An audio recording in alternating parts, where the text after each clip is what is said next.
In 2020, SpaceX partnered with NASA to send 2 astronauts to the International Space Station and back, marking the first time a private business had ever done this.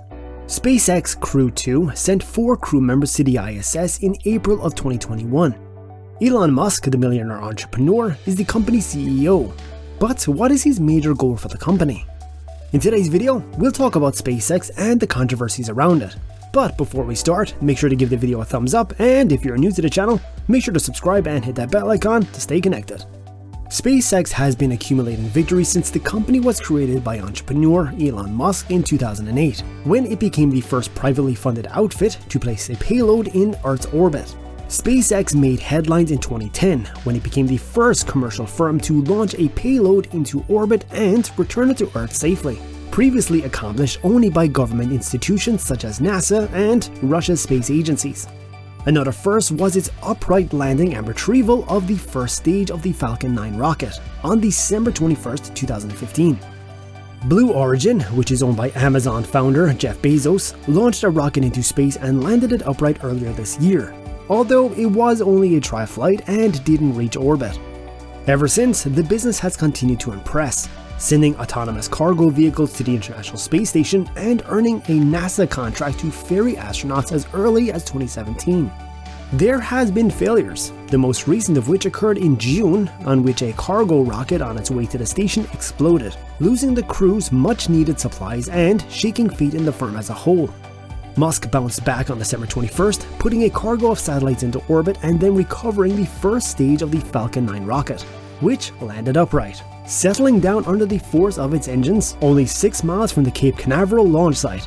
Recoverable reusable rocket stages that land on dry land have been debated for decades as a way to reduce costs and accelerate turnaround times, but no one has been able to execute them until now. Rocketry progress is continuous. Since the days of Robert Goddard, the basic science of liquid fuel rockets hasn't changed much.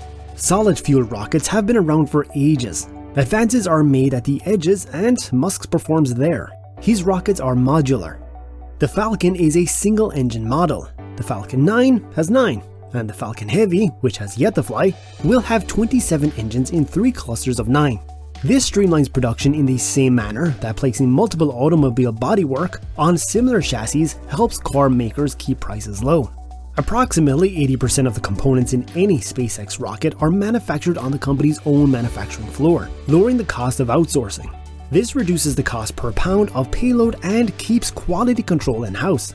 The cost of taking the Falcon 9 rocket from its original design stages to its first flight was $440 million, or around 1/3 of what NASA would have paid. SpaceX has used its Dragon spacecraft to transport suborbital cargo to the International Space Station. The Dragon was created with passenger compatibility in mind, which means the ship has already established its basic space worth, even though its life support systems have a long way to go. Both SpaceX and Boeing plan to start crewed missions to the ISS in 2017, and NASA has already named the first astronauts who will fly on the new ships. The 2017 timetable could have been pushed back, and the June explosion of one of SpaceX cargo rockets during the launch was hardly encouraging for the corporation. Even without the upright first stage landing, the recent Falcon 9 launch was a confidence booster. Do you know the workplace kitchen where you microwave your coffee and reheat your lunch? The SpaceX headquarters in Hawthorne, California, on the other hand, boasts a great kitchen. And you know that place near the kitchen where folks congregate to talk and avoid returning to their desks? Well, SpaceX uses that location to launch rockets. Yeah, that's true. SpaceX site is a vast one-story industrial structure that was formerly a Boeing aircraft body factory. SpaceX took over and transformed it into an all-in-one spaceport. Thousands of square feet are dedicated to workspaces. Nearly no one at SpaceX, including Musk, has a doored office. The industrial floor and the kitchen are nearby. Mission control is located nearby, behind a high glass wall. Workers congregate to watch launches and recoveries before returning to their lats, computers, or desks. It's very Silicon Valley, but much cooler. The Dragon can seat up to 7 people, but it can transport fewer. The escape rockets, which are meant to pull the ship away from the booster in the event of a fire or possible explosion, are no longer mounted in the tower above the capsule, as they were during the Apollo and Mercury missions. Instead, they are integrated into the base and push the capsule away rather than dragging it. This contributes to the Dragon's second purpose of renewability.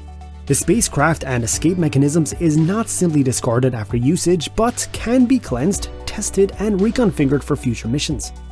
It's difficult to say because the corporation is privately held, which means its books aren't open to public scrutiny. Most analysts, though, believe that SpaceX must be profitable by now.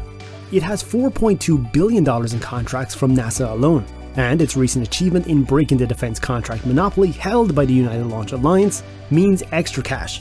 All of this is on top of its contracts for private satellite launches, giving it a total of 60 launches on its manifest worth almost $7 billion.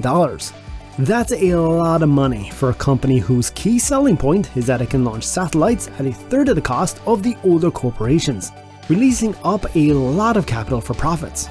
There is significant speculation about when and if Musk would go public, and Wall Street is hoping he will. Yes, SpaceX's reputation is largely based on flair, and there is no assurance that it will be a huge moneymaker in the long run. SpaceX has many competitors.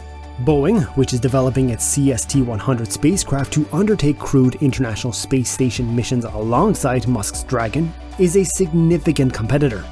Orbital Sciences, which shares the International Space Station cargo run contract with SpaceX, is as well.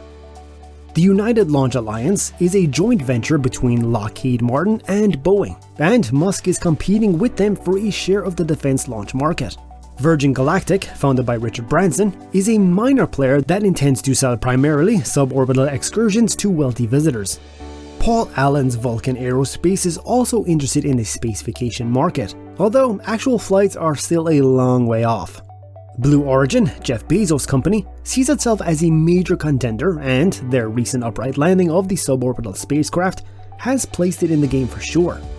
Another way to approach it is that Musk wants to become the Apple of the rocket business. While he opposes the comparison without rejecting the prospect of establishing a similarly dominant role in the space sector. His most ambitious goal is to send people to Mars, which does not distinguish him until he succeeds. He promises that he can fly human passengers there for less than $500,000 per seat, although he may be exaggerating, but who knows. Elon Musk, CEO of SpaceX, recently claimed that he hopes to launch up to 100 SpaceX flights in 2023. The goal is, in part, to get Starlink services up and running as quickly as possible for the company's remote customers. SpaceX is already approved by regulators to launch 12,000 Starlink satellites.